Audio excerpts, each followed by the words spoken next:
అమృతం.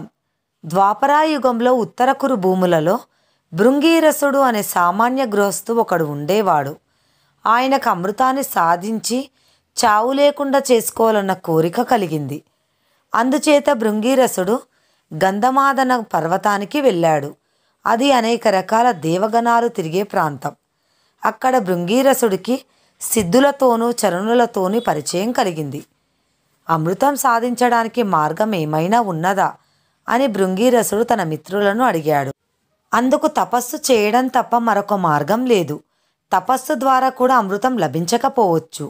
కావలిస్తే మాకు తెలిసిన సిద్ధ విద్యలు నేర్పుతాం అన్నారు సిద్ధచారణులు. భృంగీరసుడు వారి వద్ద సిద్ధ విద్యలు పూర్తిగా నేర్చుకొని దేవతలు సంచరించే ప్రాంతం వదిలిపెట్టి అరణ్య ప్రాంతాలు చేరుకున్నాడు. అక్కడ ఆయన తపస్సు చేద్దామనుకున్నాడు. కానీ ఆ తపస్సు సాగలేదు. అరణ్యంలోని పల్లెల వాళ్ళు ఆయన వైద్యంలో సిద్ధహస్తుడని తెలుసుకొని ఆయన వద్దకు రాసాగారు. ఆయన ఔషధాలు ఇచ్చేవాడు కాడు. కొన్ని రోగాలకు కారణం చెడు బుద్ధులు. అలాంటి రోగాలు కలవారి బుద్ధులు మారితే తప్ప ఆ రోగాలు నయం కావని చెప్పేవాడు. చాలామంది తమ బుద్ధులు ఆలోచనలు మార్చుకొని చికిత్సలు పొందారు. మరికొన్ని రోగాలను ఆయన ప్రాణాయామంతో నయం చేశాడు.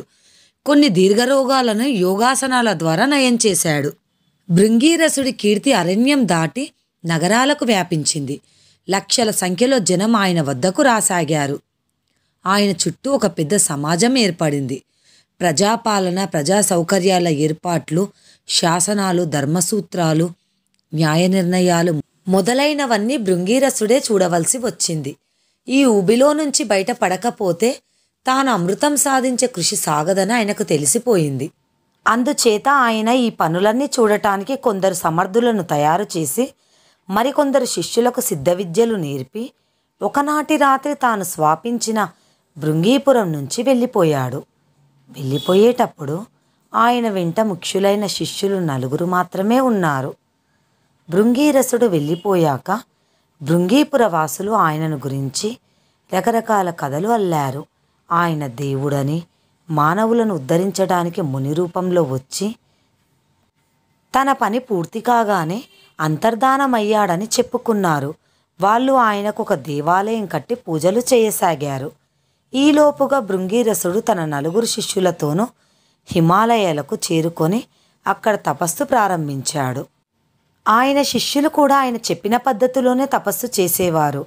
5 పర్వతాల వెంబడి లోయలలోనూ తిరిగి భృంగీరసుడు చూపిన మూలికలను తెచ్చేవారు. తపస్సు ద్వారా సాధించిన శక్తుల వల్ల భృంగీరసుడు తనకు పనికొచ్చే మూలికలను కంటితో చూసి, వాసన చూసి, వేలతో నిమిరి తెలుసుకునేవాడు.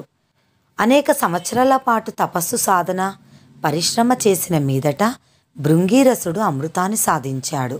ఆ అమృతాన్ని సేవించటానికి తన శిష్యులు 4 అర్హులు కారేమోనని ఆయన కనిపించింది. అందుచేత ఆయన వారికి ఒక పరీక్ష పెట్టదలిచాడు. ఆయన తాను తయారు చేసిన అమృతాన్ని మట్టి పాత్రలో తన ముందు పెట్టుకొని తన శిష్యులను తన ఎదురుగా కూర్చోమని వారితో, నా సర్వశక్తులు ధారపోసి దీన్ని తయారు చేశాను. ఇది అమృతం అవునో కాదో తాగితే తప్ప తెలియదు. దైవం అనుకూలించి ఉంటే మన ప్రయత్నం సఫలమై ఇది అమృతం అవుతుంది, లేని పక్షంలో కాదు అన్నాడు. ఇలా అని ఆయన పాత్రలోని ద్రవం కొంత తాగి విడుచుకు పడిపోయాడు. ఇది చూసి శిష్యులు 4 నిర్ఘాంతపోయారు. గురువుగారు అమృతం తయారు చేయ సంకల్పించి హాలాహలం సాధించారు అన్నారు కొందరు. శిష్యులలో కృణువు అనేవాడు గురువుగారు మహా తపశ్శాలి.